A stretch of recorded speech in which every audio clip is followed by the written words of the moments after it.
What are the best recession-proof states for a self-sufficient, simple country life?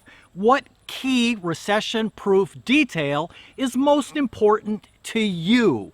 What should you be thinking about when selecting a state to live in to be prepared for a recession? Or worse, hey, is your favorite state on the recession-proof list? Live a happy, freedom life. What do you think are the best states for recession-proof living? You live in a self-sufficient, simple country living life during a recession. How do you decide? Your family is looking at you like you're the crazy person, right? Now, we probably should define what a recession is. You know, some people seem to be confused about this, and they are attempting to change the definition. Since forever, the dictionary definition of a recession is a period of temporary economic decline during which trade and industrial activity are reduced, generally identified by a fall in GDP in 2 successive quarters.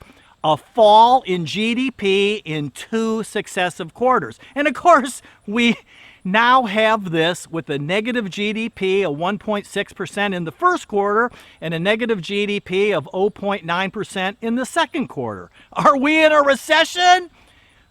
Are we heading into a recession? What do you think? What do you think? Some people seem to be completely disconnected from reality.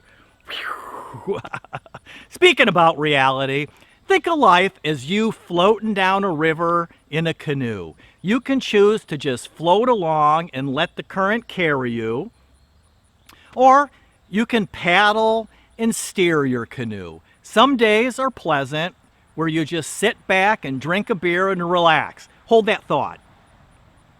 Okay, what do you think are the best states for recession-proof living? How do you decide what's the best state to live a simple country life in during a recession? Right off the bat, you can agree with me, I hope you can agree with me on this. The West Coast states, the left coast states, hey, they're out. Same thing for the New England states and much of the East Coast. Cross them off the list before that we even get started. During my research, I discovered a lot of the reports focus on some really strange metrics. State reserves, how much money the state has compared to how much money the state is spending. State GDP per capita, the gross domestic product of the state on a per capita, per person basis. Unemployment insurance, how effective each state's unemployment system is. Whoop-de-doop-de-doo. Now, sure, for city folks, people in the rat race with typical jobs, these things might be important. Might be. But one study I looked up has Illinois as a top pick. For serious, Illinois. If you are in southern Illinois living in a multi-generational family farm, you know, I'm not going to tell you to pack it up and move, but I sure wouldn't recommend it as a state to willingly move to. I wouldn't. Some days, while you are floating down the river of life, it's whitewater rafting, scary and thrilling stuff. Rocks trying to do you harm. So, you better know how to paddle and steer your canoe, or you might not make it. All right, again, hold that thought. And it's raining.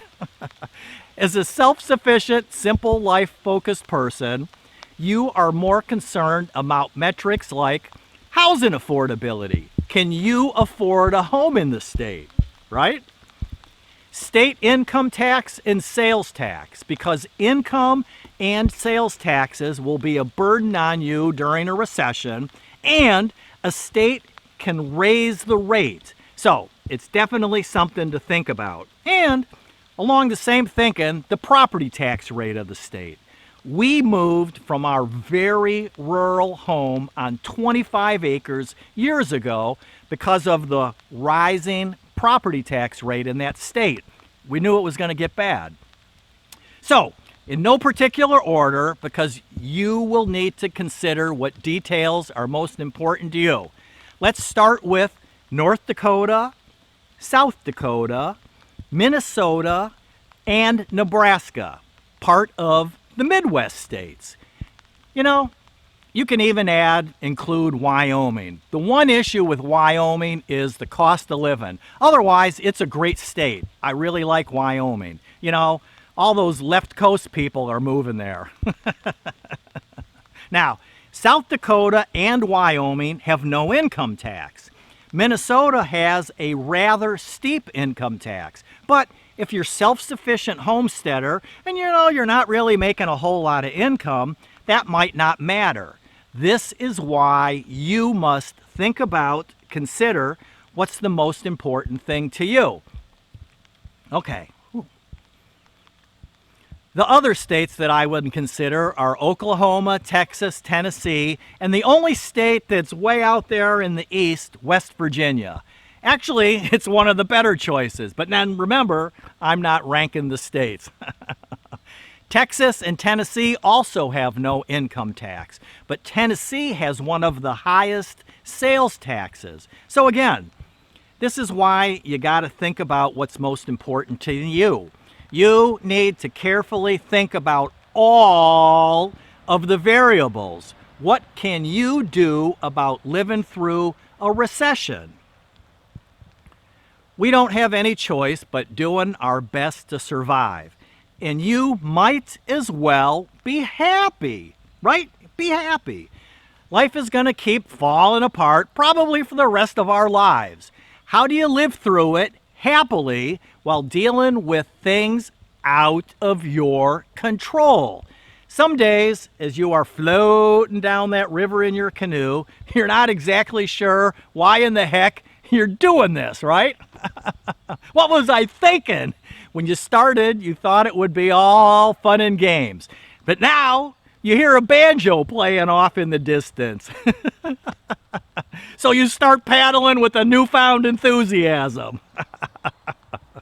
Focus on what you can control. You can't control the current in the river, but you can control the direction of your canoe with your paddle, right? Focus on living a self-sufficient, simple country life. Focus on a positive attitude and look at the big picture. No point living in fear of what's happening or what might happen. Is it a recession or isn't it a recession? It doesn't much matter. And you might as well be happy.